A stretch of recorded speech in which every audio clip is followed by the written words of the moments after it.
Are you cruising through life not always knowing what direction you were headed? Let Live on Purpose with Dr. Paul Jenkins be your guide. Live on Purpose will give you insights into your life and show you how you can become the driver and captain of it. No more aimless wandering. By learning the principles that govern happiness and wealth, you will be able to make personal progress that you have only dreamed possible.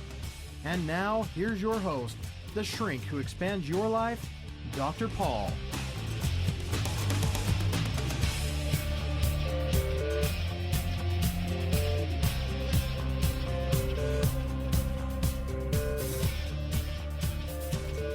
Hello, everybody. Welcome back to Live on Purpose Radio. This is Dr. Paul, the shrink who expands your life. I'm excited to bring you another episode of Live on Purpose Radio. And as always, I've got a guest on the line with me today. I want to tell you a little bit about my guest as I'm introducing him. This man has become an inspiration to me, and he probably didn't even know that before today, because he's one of these people who is just out there creating value in this world, putting it out there in a way that people can access it, and that's part of our content for today, actually. His name is Paul Colligan. Welcome to the show, Paul. Well, thank you. I am thrilled to have you with me here today. Just so our listeners will know a little bit more, you're really busy out there helping people to leverage the technology that is available to us today to get their message out and to share what it is that they uniquely do to create value in this world with other people. And that seems to be a real fascination of yours, but I can also tell you have quite a bit of passion for that.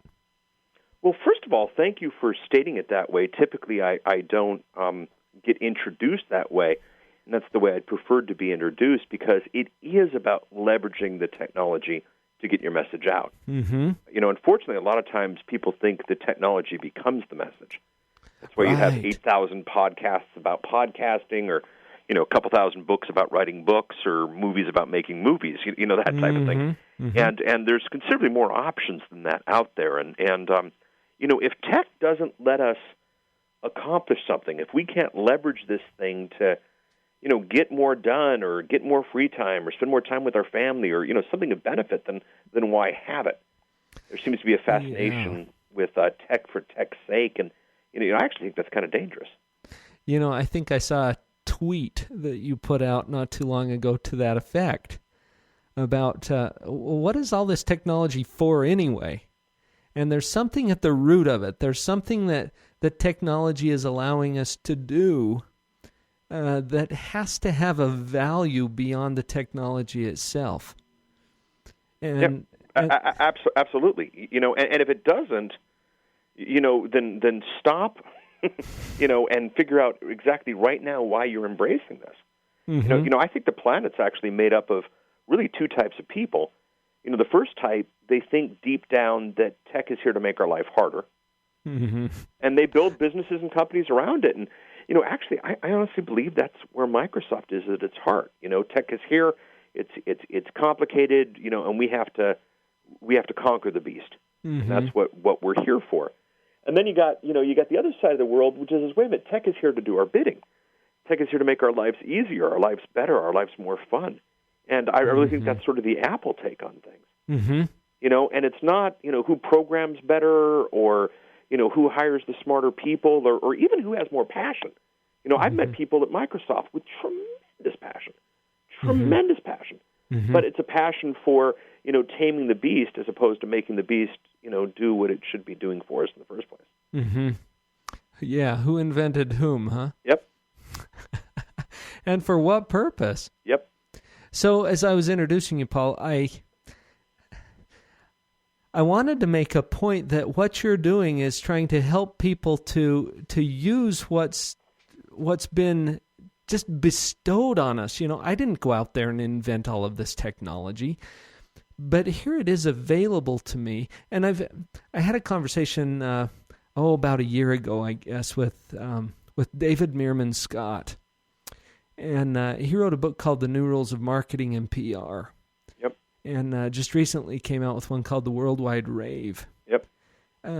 David helped to turn me on to some of this new media and what it is that it's done for our world. It's really comparable to what the printing press was in the days of Gutenberg. Yep. But you know something? What's that? When the printing press came out, politics, faith, the powers that be, they sat down and they said, what does this mean? Right. And we started printing Bibles. And the Protestant Reformation happened. And everybody's, what happens if books move from the the absolute rich to the everyman? How does this change things? And they sat down and they spent time making sense of it. And we don't do that enough with the tech that's out today. Oh, look, a new version of Windows. Oh, look, a 17 terabit hard drive. Not what does it mean? And so, yes, it's as big as it was back then, but unfortunately, sadly, back then I think we handled it a little bit better. Well, and I think that there were people who were afraid of it, and there were people who resisted it, and there were people who embraced it. But that's an interesting concept, Paul, about how they tried to consider what does it mean. And I think embedded in that question is what is it for? Yep. And it's a vehicle. Well, a vehicle carries things.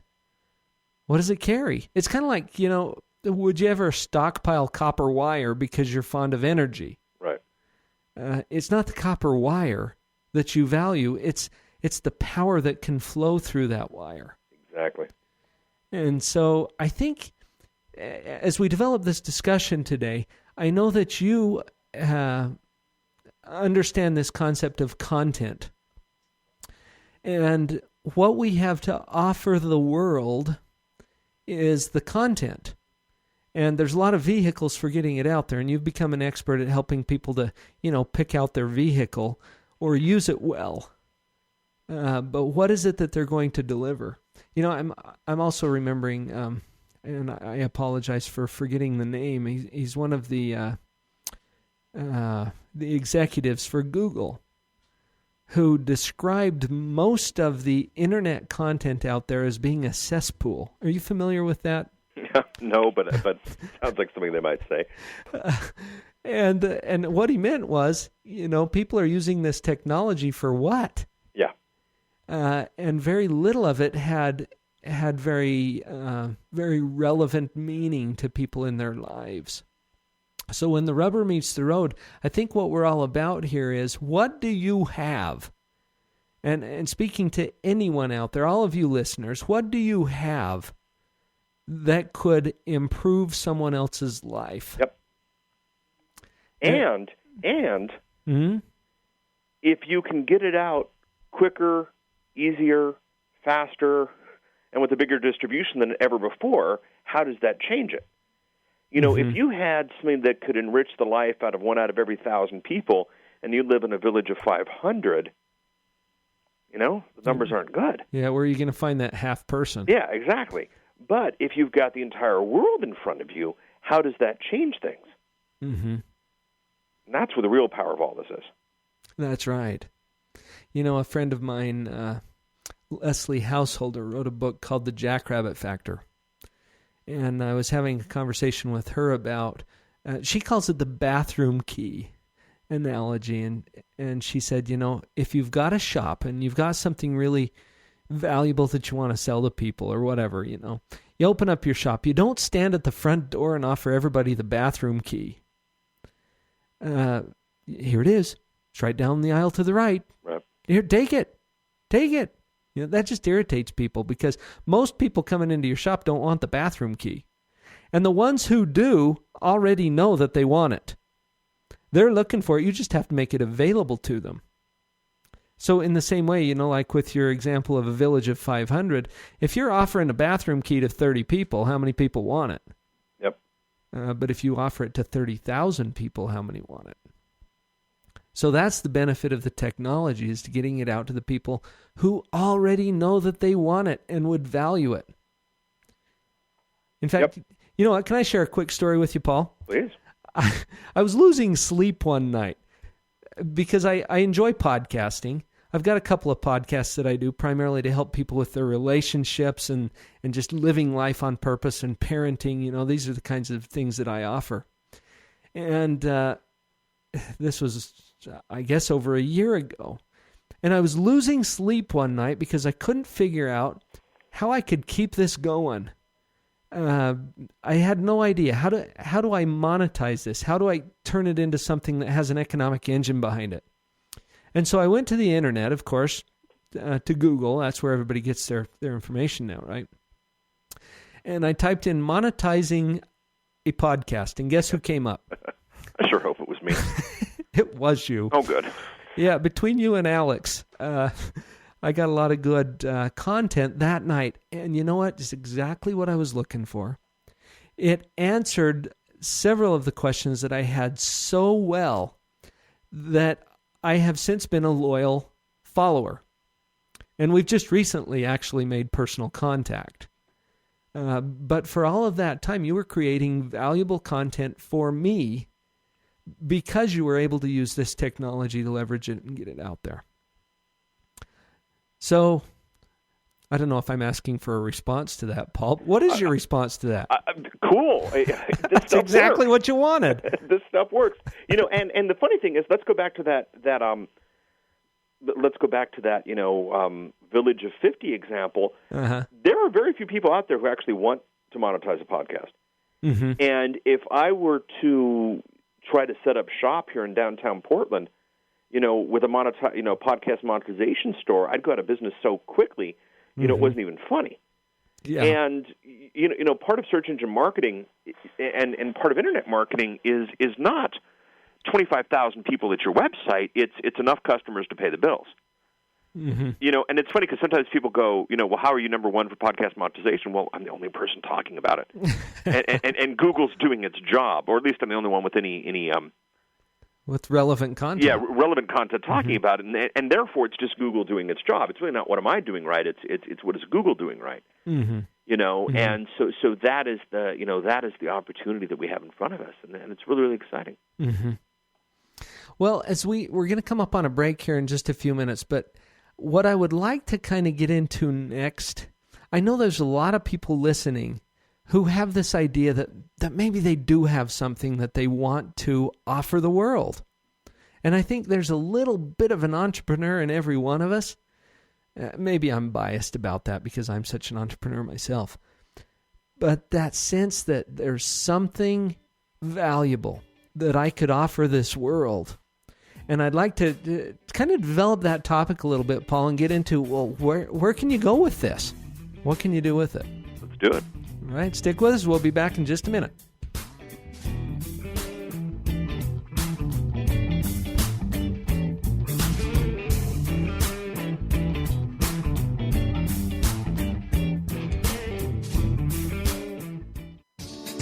Thank you for joining me for the Live on Purpose radio podcast.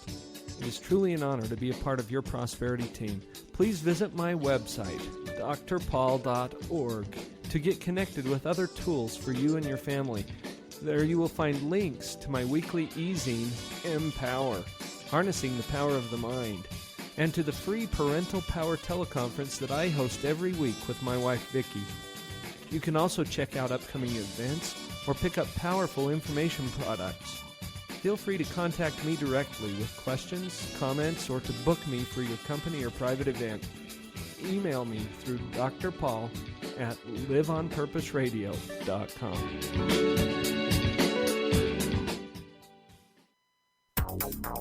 If the pile of books you want to read is growing faster than the pile you have read, then Abundant Reading Systems can help you. After taking Abundant Reading Systems course, I dramatically increased my ability to expand my knowledge in a much more efficient way. My fastest test today was in the 7,000 words per minute. I highly recommend this program. From what I've seen it do for other people who've been through the entire program and from what I've seen in myself today. I've teamed up with Abundant Reading Systems to offer a single-day intensive speed reading workshop that will at least double your reading speed, guaranteed. This belief started to grow inside of me that I thought, I can really do this. I can read, as fast as I let myself read. and ended up doubling my speed reading time, which was really good. This is David Hinton, founder of Abundant Reading Systems. I want to personally invite you to join us for our next event. Visit AbundantReadingSystems.com now.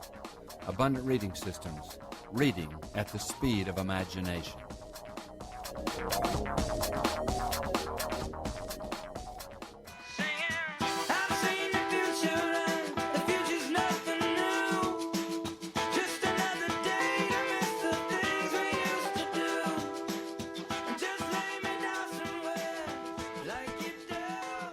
Okay, welcome back.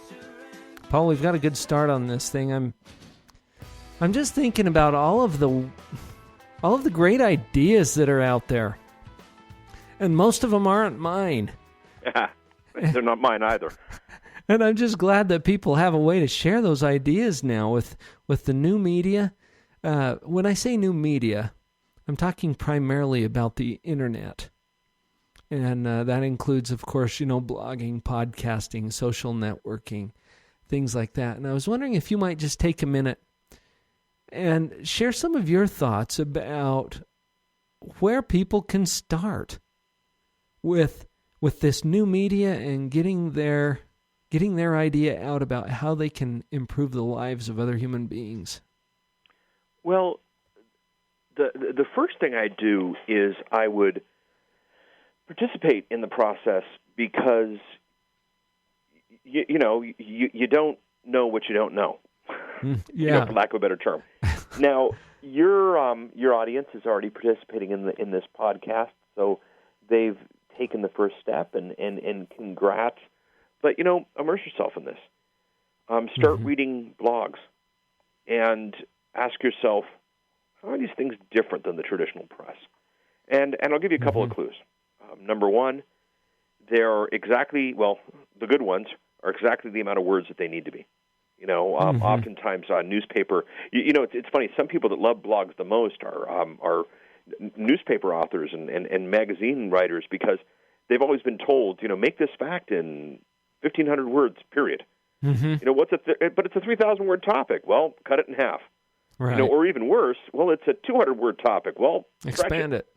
And so start reading blogs, because they're only as the good ones are only as long as they need to be. Start listening to podcasts, same exact thing, and immerse yourself into this. And what will happen is just ask yourself the question, can I blog? Can I podcast? Audio, video? What makes sense to who I am and what it is that I'm doing? And I think if you ask yourself those questions, a lot of them, at least you'll be, halfway down the path. And, when you see what's out there, you'll be pleasantly surprised with how easy it is to do. I think that fear of something new is what freezes some people up, and it's not just the fear of something new. I've compared it also to power tools. And I've shared before on this podcast that when I was a young boy, I had an experience where my brother was injured by a chainsaw. And that was scary. Sure. That was a little disturbing to me. And ever since, I've kind of avoided chainsaws. This was probably when I was 12 years old. And not too long ago, my neighbor and I were removing a big Chinese elm tree from between our driveways. Its roots had broken up the concrete on both sides. So we're removing this tree, and I'm out there with a bow saw just sawing away at it. Voompa, voompa, voompa. My neighbor comes out and says, I've got a chainsaw, Paul. And I wasn't even considering using a chainsaw. Yep. Because of the fear that I had. Well, he brought out his chainsaw. We had the job done in just a fraction of the time that it would have taken for me to do that with stupid handsaw that I was using. And I've had people talk about social media that way. I'm not getting on Facebook because, I know a lot of relationships that have been damaged by Facebook. To me, that's the power tool syndrome. Yeah. I think you're deadly right, and the cure to the power tool syndrome, you actually do have to be careful with the chainsaw. Yes. The computer, something freaks out, turn it off. If you don't like the podcast, stop listening. Right. And you've got some real options now to just be in control, and that's part of the markings of what it is that we have now. So, consider that. I mean, there's fear. Well, am I going to lose my job? What is this going to do to my business? What is this going to do? Well, it's there, so you really don't have a choice. And I'd recommend trying to figure out how to make sense of it other than running away from it, because I'll tell you this, it's not going away. No, it's not. And if you have a chainsaw, for heaven's sakes, read the owner's manual. Sure. Read the instructions, follow the safety guidelines, and there's a lot of that available. In fact, Paul, you're one of the authors of the owner's manual for the internet. I don't know if you call it that. You've got a Bible that you've helped to write, right? Yeah, we got the Business Podcasting Bible. Well, that's the deal, get out there and tap into the knowledge of the people who are using it and using it effectively. And I like what you've already said here, Paul. The first step is to participate in the process. Immerse yourself. Get out there. Get beyond your fear of the thing. Check it out. And you're going to start having ideas almost immediately about how you could apply some of these tools to what it is that you're trying to share. Yep. And it doesn't have to be fancy. Nope. You're going to find some things that are, and that's fine. Most of those people have been working on it for a while. But you're going to find some things that are very basic but have some good, solid content. And other things that are kind of, like the cesspool. Yep. Yeah. So you learn to discriminate that. Well, Paul, I've read a few other things that you've written, and I can tell that you have some feelings about whether people should just kind of sit around and be a victim or take control of their life and move forward. And I think this discussion so far is leading us toward, okay, there's some resources out there. What are you going to do to bring yourself up to speed with what it is you don't know? You don't have to be afraid of it, but just take a look at it and start to educate yourself and participate in the process. What would be another step beyond that? Well, the statement not being a victim. Mm-hmm. I think even a lot of victims like to think that they're not the victim, but they have that victim thinking. Mm-hmm. So let's change the dialogue a little bit. Okay. Let's change it to opportunity. Yeah. Before we had this call, before we recorded this episode, I was editing something on iMovie 09, the new version of iMovie from Apple, using a feature I'd heard about, but hadn't gotten a chance to play with yet. Freaking blew my mind. It just absolutely blew my mind. As much of this stuff will. And I produced a video for a little project I'm doing that is a zillion times better than anything I've ever done before. And I did it in about 30 minutes, and I'm dumbfounded. Fact of the matter was, when I was in high school, I helped submit a proposal for a video editing system for the high school, and what we needed $80,000 to get this video editing bay that does, 1/100th of what iMovie, which I think I paid $80 for the upgrade, now does. And it's no longer how do you stop being a victim. It's more how do you not embrace what is in front of you. High-speed wireless internet access. My dad was asking me, he's about to switch providers, his contract's up. It's time to get a little, rebate action and see what the options are. And, my dad asked me, well, how is this speed? And I said, well, Dad, that is a little bit more than 15 times as fast as what I was paying $1,800 a month for, 10 years ago. Yeah. And thrilled that I'd cut out the middleman, that enabled me to cut that number in half. If we got computers now that are incredibly fast, tools that let us do these things, connectivity that's there, access to the entire world, you owe it yourself to dip your toe in the pool, Mm-hmm. and how do you not embrace what was happening out there? I mean, if I was walking down the street, handing out, free money, you'd grab it. And the internet now is almost as close to free money as you can possibly get. You got to unwrap a couple of things and position a couple of things and say a couple of things, but it's there. Grab it. I've never seen anybody who has not embraced this and taken it to its fullest shot who hasn't seen great success. Now, I've seen a couple of people who, affiliate marketing is a really interesting thing on the internet. Affiliate marketing is basically it's a fancy way of saying online commission sales.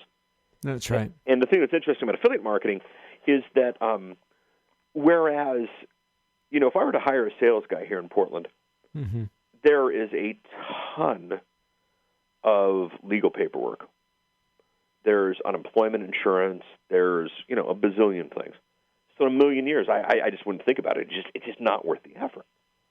But now for, $50 a month, I can tie into one of any, 8,000 or so affiliate programs out there and, tie that into my system. So, you mentioned the Podcast Secrets program. Well, that had an affiliate program to it. And about 70% of our sales came from affiliates. And not only did we, actually the checks are coming out soon, so we haven't sent them out, but we'll be sending out some rather significant checks. It's the win-win. People are getting big checks for treating me right, and I filled the class because people treated me right. It's good stuff. But I remember I got an email from somebody about 5 years ago. They had signed up for my affiliate program, and they'd put a link up at their website saying, "Hey, Paul's got this stuff for sale," and they wanted to know where their checks were. I'm like, I looked at the page, and first of all, there were 8,000 offers on it. So just, straight marketing 101, even if that person brought traffic to it, why would mine appear as opposed to anybody else's? And the sad thing is, it's not just that he wasn't making money from mine, and he was making money from the other 7,999. He just wasn't making money on any of them. And so you got to apply a little logic to this. You got to apply a little bit of elbow grease and that kind of stuff. But back to that power tool imagery. Man, that chainsaw makes it a lot easier to chop down the tree. And when chopping down the tree becomes a 10-minute process as opposed to an all-day process, you think a lot more about chopping down the tree, and you got the opportunities in front of you. That's right. If launching, if getting into a commission sales opportunity required that I interview 50 times and then find 50 different sales options a week, I wouldn't do it. But by signing up for a couple of programs and building a website, I'll definitely take a look. That's the power tool. We'll be right back.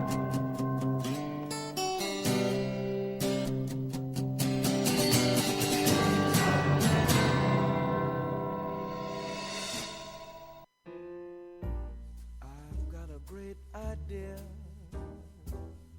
This is Shay Larson, IdeaOrbit.com, with the World of Ideas Report.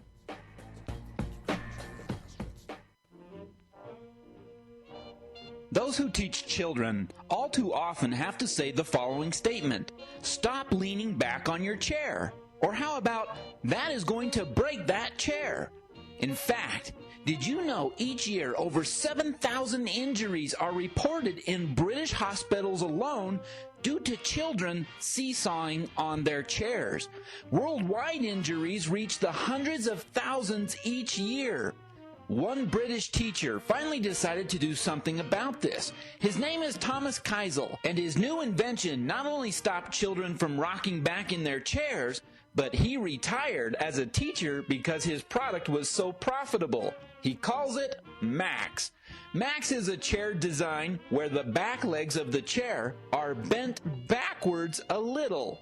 This makes it virtually impossible to lean back. By keeping all four legs on the ground, Thomas's chair is keeping children out of hospitals. His chair is becoming widely popular as he is receiving orders from schools all over. Congratulations, Thomas Keisel, on a grounded idea. This is Shay Larson, IdeaOrbit.com, with the World of Ideas Report. I've got a great idea. Wouldn't you like to know? You probably can't bear it, so I guess I'll have to share it. I thought of it a moment. The first responsibility of a leader is to define reality. The last is to say thank you.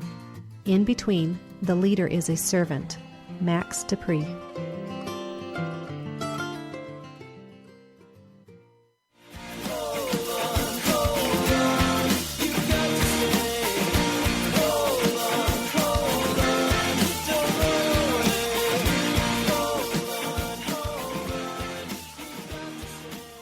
So, Paul, as we were having a conversation just before this last break about power tools, it occurred to me that every single time I use power tools, I have to work.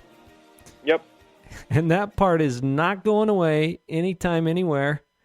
Power tools exist, and you still have to work. Right, but a lot less work than we ever had to do before. Exactly.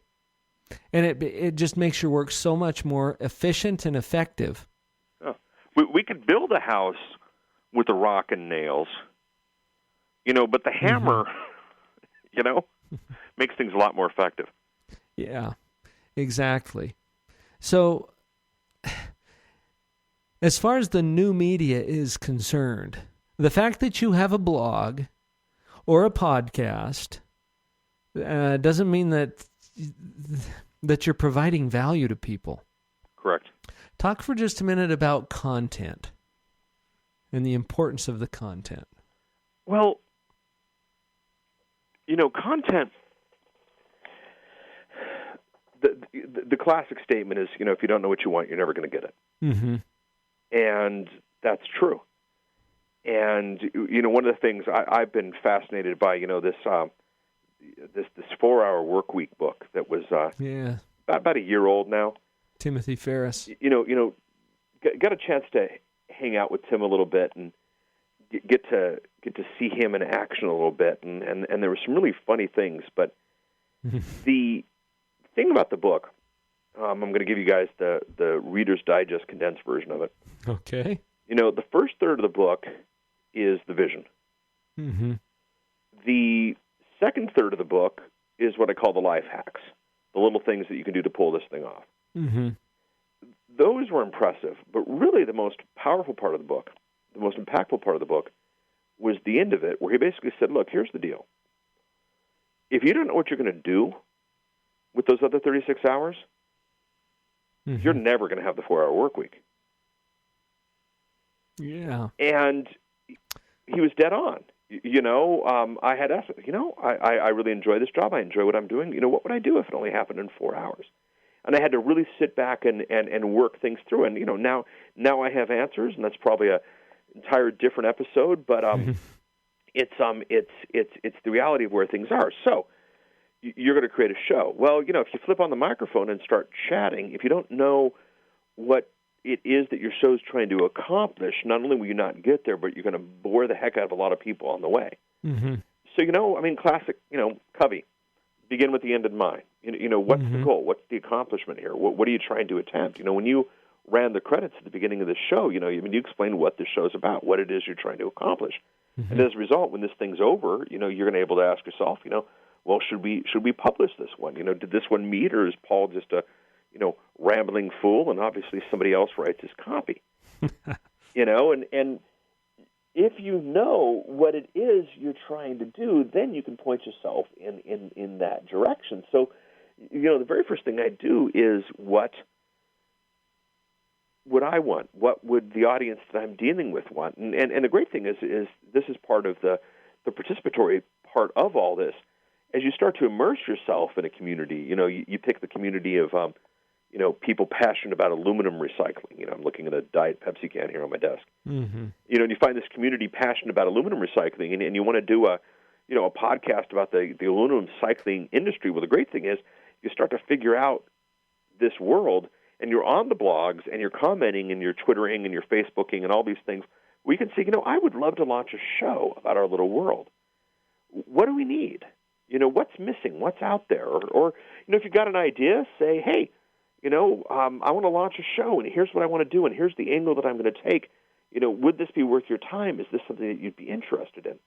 Either one of those angles is really popular, or I'm sorry, either one of those angles is really doable. Mm-hmm. And if you take those on, you'll get some really, really interesting results. Now, you can be honest with yourself. You don't want to go out to the world and say, "This is my plan. Please tell me I'm right." If you really want to do research, the great thing is if you go out and do your research and you find that you're wrong, you should just be bouncing up and down because you just saved yourself a lot of effort, a lot of time, a lot of heartache, a lot of heartbreak.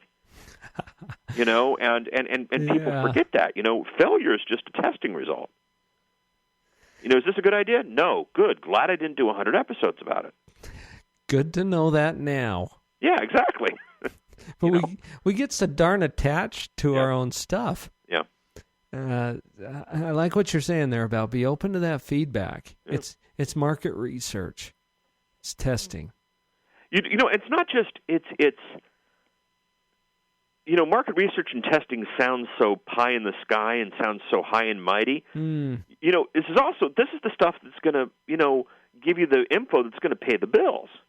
Mm-hmm. I get calls all the time. I get emails and Facebook things and tweets and events. Hey, Paul, I've got this podcast and we've got 500,000 downloads and it's sucking my life dry and I haven't made a dime from it. What do I do? Mm-hmm. Well, let's wow, what a question. And what they did was they painted themselves into a corner where they, I'm not going to sell anything, and I'm not going to promote anything, and I'm not going to, you kind of did this to yourself. Mm-hmm. And if you actually, prevent this from happening by not doing this to yourself, you might be in a really, really interesting place. Mm-hmm. Popular example, it's really kind of funny, one of the most popular podcast growth markets in the planet right now is foreign language lessons, which is really interesting. Yeah. But the problem is what is a foreign language lesson person going to sell? Foreign language tapes? Well, they're already giving them away for free. On the podcast. Yeah, exactly. So there are these foreign language lessons with tremendous downloads, teaching tremendous content, offering great things to the world, but they never sat down and said, well, my goodness, how am I going to pay the bills on this? Mm-hmm. So being clear about the direction you want something to go, but then we're also getting into this aspect of what's the economic engine for that? Well, the economic engine is completely and totally dependent on where you want this to go. Mm-hmm. If you want to get a book contract, mm-hmm. then your goal is to produce a podcast and get a bazillion people listening to it and get buzz and get a book contract really quickly and get a high signing bonus and get that book out the door. So the economic engine is, the advance check from the publishing company. Mm-hmm. If your goal for podcasting is to get clients, who think, who have, instead of, the classic email, hey, I'd like to buy you lunch and pick your brain for 3 hours. Mm-hmm. I normally charge for that. Right. And it's a lot more than lunch. But if I had a podcast where, and gee, do you know anybody who's doing this? If I had a podcast where I shared my dreams and who I am and what I'm doing and what I stand for, and now if you consume that podcast, now you know who I am, and now we can, come to the table with dialogue and understanding, all done robotically. Now, this recorded once, it would make a lot more sense for you and me to just have a conversation. But if it's recorded once and played, a couple thousand times, now we got some serious leverage here. So if that's the case, the economic engine is nothing. But let's go to the example of the foreign language thing. The economic engine is going to have to be something because I'm certainly not going to sell tapes on the show. Mm-hmm. So you got to sit down and figure out what it is, mm-hmm. and figure out if it's worth it, and figure out, if this is something that you want to take on. So you can sell ads. You got to do just massive numbers to sell ads. Mm-hmm. You can do affiliate marketing inside of your ads, which is better because if you made a real connection with your audience, you're going to get much better conversion than traditional people do. But the best thing really is to sell your own product, mm-hmm. to sell your own services, to sell your own, books and CDs and T-shirts and all that stuff. Mm-hmm. and that's where the opportunities are. Now you can sell your own content. We built an engine over at Premium Cast that lets you do just that. And if you want to sell your own content, that's definitely an option out there. But you got to kind of figure out what it is. In the old days, we had this concept called ready, aim, fire. Uh-huh. Now we, for some reason, tend to fire, aim, ready. Right. And then we're really surprised that it's not working. Right. So the clarity about your purpose, pointing it in that direction, these are all very fundamental concepts. Right. And they have nothing to do with podcasting or new media. That's right. Yeah. It's just when you got a podcast or a blog or the new media working for you, the social networking, you're working with power tools. Yep. And the power tools put you out there in a way that will get the job done faster, but there's some danger to it if you don't know how to use it properly. Yep. So that purpose is going to be, it's just like cutting down the tree. You want to make sure you're aiming for the tree and not for your garage or something. Yep. And that has to do with the purpose. Paul, what have you found are the main hang-ups that people face as they're trying to figure out how to get their message out? Well, one of the big issues is that we have, unfortunately, equated often the value of the output of the output of the technology with the value of the technology itself. Mm-hmm. Or let me rephrase that. We often confuse the value of the technology with the value of the output. Let me give you an example. The new Star Trek movie that's huge right now. Mm-hmm. Well, I've heard people, I don't mind paying $20. Think of how much money they spent on the special effects. Mm-hmm. But is it any good? Right. And then somebody goes to see a little introspective art house film. What was a good movie, and it moved me, and it made me think a lot of things, but there weren't enough explosions to be worth the $15. Well, wait a minute. If it moved you, that's the very definition of art, and who cares if things didn't blow up? And so, unfortunately, what happens with podcasting and new media and blogging is, you can set up, for all intents and purposes, you can do all this for free. Yeah, you can. And so, unfortunately, what happens is somebody, what doesn't cost me a dime to blog, therefore my blog can't be worth a dime. Mm-hmm. It doesn't cost me, but a couple of dollars a month to run my podcast, so therefore I don't deserve more than a couple of dollars from this. Mm-hmm. No. No. So one of the common things are people associate, because I can give this away for free, I'm going to. No. If it makes sense to give it away for free, then go ahead and do that. But that's got to be part of the purpose Yeah, that it's got to you be part of the purpose. put in at the outset of the whole thing. You got it, man. I got something I want to follow up with on that just as we come back from this last break. I need to pray if you want to change the path you're on. Just say I need to wake up. I forgot what's important now. Wake up, 'cause money ain't everything. Wake up. Raising kids is one of the most challenging and rewarding experiences we can have in life. Your children didn't come with an owner's manual, so it's up to you to learn whatever will assist you in your role as a mom or a dad. Join me and my husband, Dr. Paul, for a free weekly discussion about all of the hot topics in parenting. Listen to what others are saying about these calls. By applying the things I've learned through the Parental Power calls, I'm finally becoming the mom I always thought I would be. I really like to use Parental Power as kind of like a reference book. So as I have concerns with my parenting, I like to be able to look up on the blog and then listen to whatever podcast seems closely related. So I like the variety of topics, the variety of age groups that are addressed. I'm on the Parental Power calls as often as I possibly can because I know I'm going to come away with something I can apply to being a parent that very day. Let us join your parenting team through Parental Power. Just send an email to Dr. Paul at liveonpurposeradio.com to register for the live calls. Or just check us out first through the link at drpaul.org. All of the previous calls are posted on our blog site, where you can also add your own input. Let's team up to start parenting on purpose.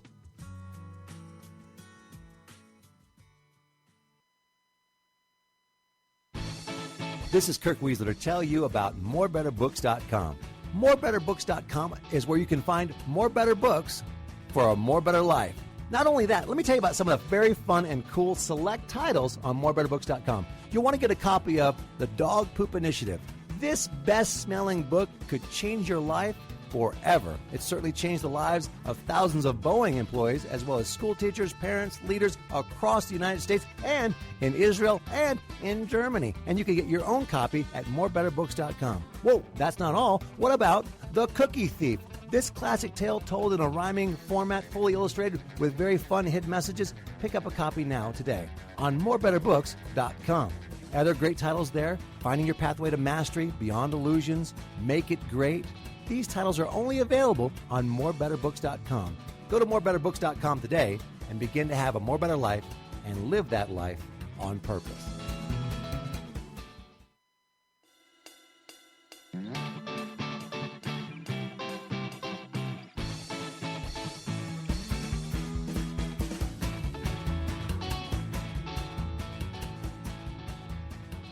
So, Paul, just before the break, as you were talking about people who think, well, gosh, I'm not spending anything on this blog. It didn't cost me anything. Therefore, it must not be worth anything. And I think that's the logical flaw that we have. What is it worth? Well, it's not one that I have. It's not a problem with me. You've overcome that, have you? Yeah. Well, good. It reminded me of a story, though. A friend of mine shared this story with me last week on his blog, where he said, there was this guy who had a squeaky floor. And it was a nice wood floor, but it had this squeak that was just driving him crazy. And so he called a carpenter to come over, and the carpenter walked around on the floor for a little bit. He heard where the squeak was. He knelt down on the floor, and with 3 blows, he hammered a nail into the floor. And it never squeaked again.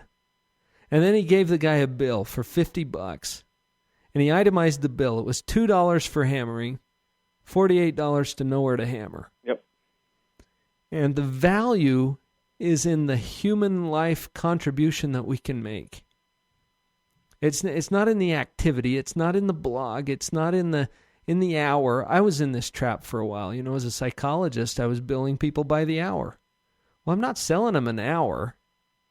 I'm selling them all of the expertise that I have to apply toward their problem. And that's a whole lot different than selling an hour. Yeah, exactly. So overcoming that little hurdle is going to help people to figure out not only the purpose for what it is that they're doing, but how they're going to create some kind of an economic engine for it, because the purpose is rolled right into that economic engine. Yeah. And the funny thing is this exists, this realization exists in the real world. It's just when we wrap it in a tech wrapper, we tend to lose all reality and lose all common sense. If you were dying of cancer and I had a pill that would make the cancer go away, you'd pay anything for that pill. Yeah. And if you later found out that it was actually just aspirin, you wouldn't say, well, my life is only worth the nickel that, that the aspirin costs, so give me the rest of my money back. No, I just saved your life.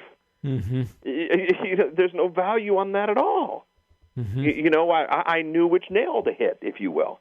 That's right. And if you're about to meet somebody and your breath is at a really bad place and you really need a mint, and you offer some guy, I'll give you $10 for a mint. Well, if that presentation, if that meeting closes a tremendous amount of business, you don't mind paying $5 for the mint. And heck, you were thrilled that some guy had a mint to give you for $5. Exactly. And that's where some of this stuff absolutely gets lost. The content, the value is there, and because it's provided through something inexpensive, it doesn't change anything at all. That's right, because the value is still there. You know, I thought as you were saying that, Paul, we get this in the real world for the most part. And I think we've done ourselves a little bit of a disservice by calling all of the new media a virtual world. Right. And what does that even mean? Yeah, exactly. I heard somebody say the other day that Facebook is the fourth largest country in the world. Yeah. And I don't know what all of the stats are around that, but this is a real place, a real gathering of real people. And if we keep that in mind and we know that the real people will value things differently, but they also they want real value. And to provide that, even if you can do it for free. You know, I struggled with this a little bit as I was creating some electronic products of some of the seminar content that I give and things like that. And realizing that I could sell that and distribute that online for next to nothing. And then going through all of the gyrations of, well, should I sell it for less then? Because I'm able to deliver it for nothing or next to nothing. And it gets us off of that more fundamental discussion of what is the value to that person and to their life. And information is value. Information is power. You know, I mean, and we know that everywhere else. You know, the tremendous amount of money we spend on a college education these days. I mean, what did it cost the professor to give you, nothing? It cost nothing for the professor to speak. Mm-hmm. Yet people are going six figures into debt to get the college degree. Mm-hmm.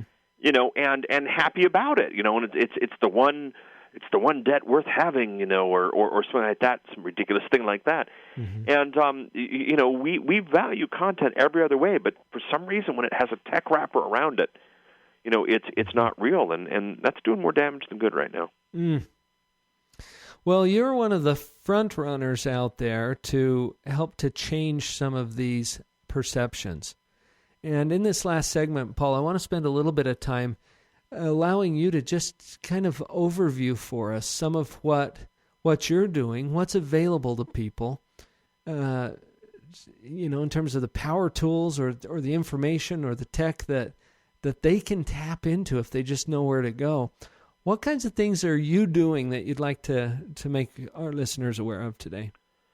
Well, I've got a blog where I talk about all this stuff, mm-hmm. and it's at paulcolligan.com, really creative domain name. Yeah. And sometimes I speak in computer geek lingo and that kind of stuff, and so I'll just ask you right now to forgive me for that sometimes. But I would definitely sign up for that. I would definitely read that on a regular basis. You can either follow that all geek-like through RSS feeds, if you know what that means, or mm-hmm. there's a place right there on the web page where you can give me your email address, and as updates happen, we'll send them to you automatically. Mm-hmm.